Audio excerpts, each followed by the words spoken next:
Jai Guruji, Satsang by Jaya Aunty on 13th January 2015। गुरुजी के दरबार में प्रतिदिन कुछ नई संगत जुड़ती जाती है। जैसे जैसे इनका प्यार और विश्वास गुरुजी पर बढ़ता है, ये उन तरीकों को ढूंढना शुरू करती हैं जिनके द्वारा ये गुरुजी को अपने और भी करीब महसूस कर सकें। जो सबसे बेहतर तरीका हमें लगता है वो है गुरुजी का सत्संग करना। गुरुजी के सत्संग में क्या होना चाहिए ये हमें कितनी ही बार पढ़ने को मिल जाता है। जो बातें लिखी नहीं गई हो वहां हम फिर लटक जाते हैं। जैसे गुरुजी का चोला कहाँ से लाएं,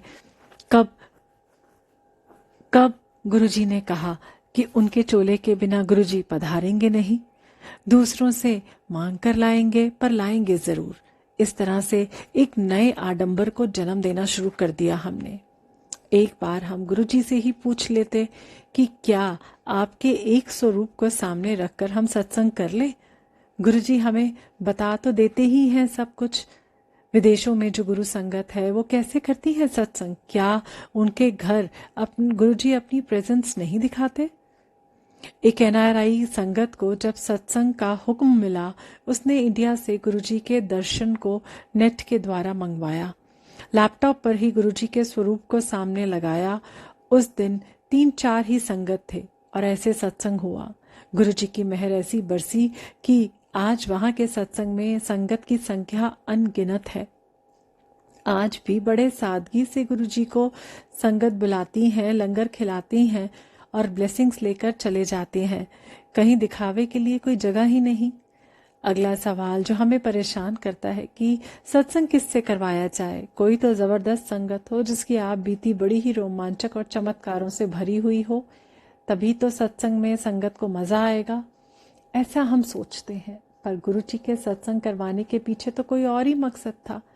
वो संगत के सवालों का जवाब दिलाते थे सत्संग के द्वारा। इस कारण वो किसी खास संगत को खास सत्संग करने के लिए खड़ा करवाते थे। वो भी रोज नहीं होता था। सत्संग जब हम करवाने की स्थिति में आ गए हैं, इसका मतलब है कि हमारे पास गुरुजी के बारे में कहने को कुछ विशेष है। हो सकता है ये बहुत ही रोमांचकारी ना हो, पर हमें क्या पता कि किसके सवालों के जवाब हमारे अपनी ही कहानी में छिपे हों। गुरुजी कहते ही हैं कि अपनी सुनाओ, फिर हम क्यों किसी विशेष को बुलवा भेजते हैं कि आकर सत्संग करो। जो भी आता है सत्संग में गुरुजी के बुलावे पर ही आता है और गुरुजी उसे ब्लेस करने को ही बुलाते हैं। पर इसका मतलब ये तो नहीं निकलता कि वो आया है तो सत्संग करेगा ही। ये हुक्म तो गुरुजी का होता है। जब संगत रोक नहीं पाती अपने आप को अपनी कहानी सुनाने से।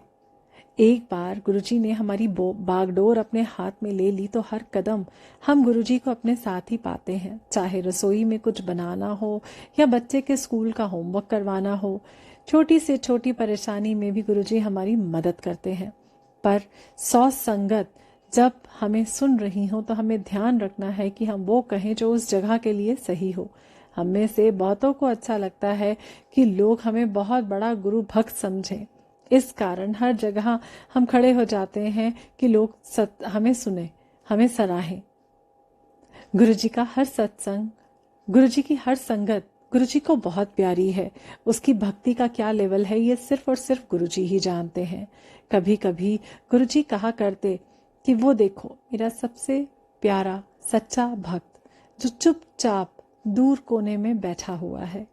ये हमारी इस धारणा को तोड़ता है कि यदि हम गुरुजी के सामने बैठे हैं तो हमें ज्यादा ब्लेसिंग्स मिलेंगी। हम अभी भी भ्रम में ही हैं, जो गुरुजी के मनुष्य रूप को ही सच मान बैठे हैं।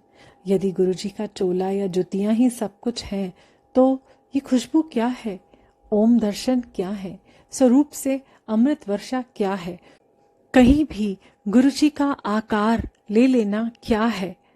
हमें गुरुजी आकार से निराकार की ओर ही तो ले जाना चाहते हैं और हम हैं कि पकड़े हुए हैं उन्हीं चीजों को। वो कर्मकांड जो बरसों से हमें हमारे भगवान से बिना किसी आडंबर के मिलन से रोकता रहा है।